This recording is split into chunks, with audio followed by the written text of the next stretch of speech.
often futile attempts to alleviate the suffering of those who wandered into the encampment weighed heavily upon her very being. The restless wind rattled the window panes, stirring Elizabeth from her fitful sleep. Caught in the limbo between sleep and wakefulness, too fatigued to rise, and too anxious to sleep. Elizabeth struggled vainly to comprehend what had happened to her life, her sanctuary in the mountains, and her world. The cold wind knifed through the encampment.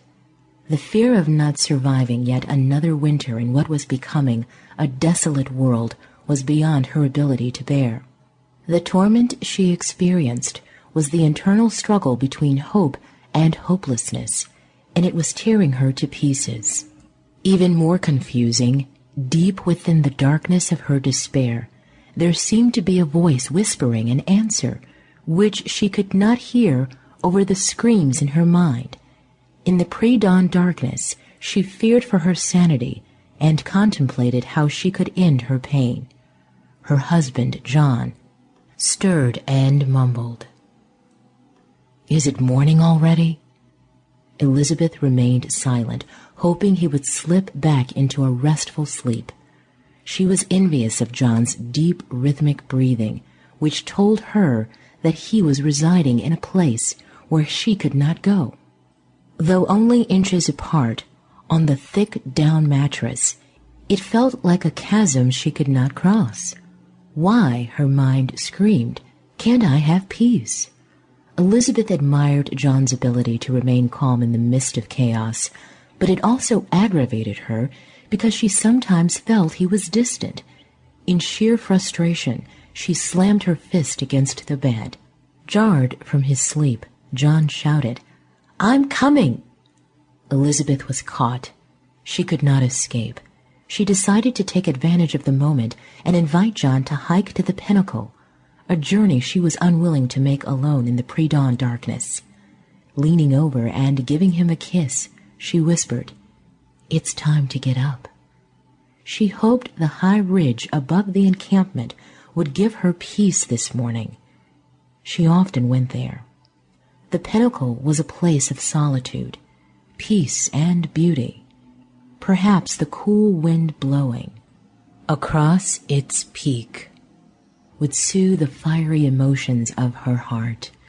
Elizabeth explored the cold floor with her feet in search of her slippers. Her inventory of toes failed to locate their goal, and she wondered if Polka Dot or Ink Spot, their two Dalmatians, had commandeered her slippers again. She fumbled for some matches to light the lantern by the bed. The warm glow of the lantern revealed a room filled with mementos of a life that seemed so long ago. She nudged John, who had drifted back asleep and had started to snore. He stirred and grumbled. "What time is it?" 5:30, she whispered. 5:30, he scolded. "I have another hour yet? Ugh! And I have wood detail. Let me sleep." "I wish I could," she whispered. John reached out and rubbed her back slowly. "More nightmares?" he asked. Elizabeth nodded in response. "I'm going to the pinnacle. I feel I must." "Now? Before dawn? That's too dangerous."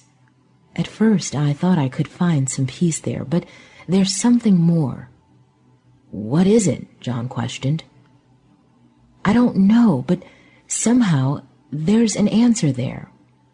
Silently in her mind, she added, "or an end." She remembered the times she had stood on the precipice, imagining that when they found her, they would have thought she had slipped. She shook her head to clear her thoughts. She was never one to run from a challenge or, in this case, leap from one. "Your dreams are that bad?" John questioned. "Worse," she responded. "Now I'm hearing voices." John's eyebrows raised. "Voices? Whose are they?" he added tentatively. "And what are they saying?" "I don't quite know. They sound kind, and they're calling to me, but..."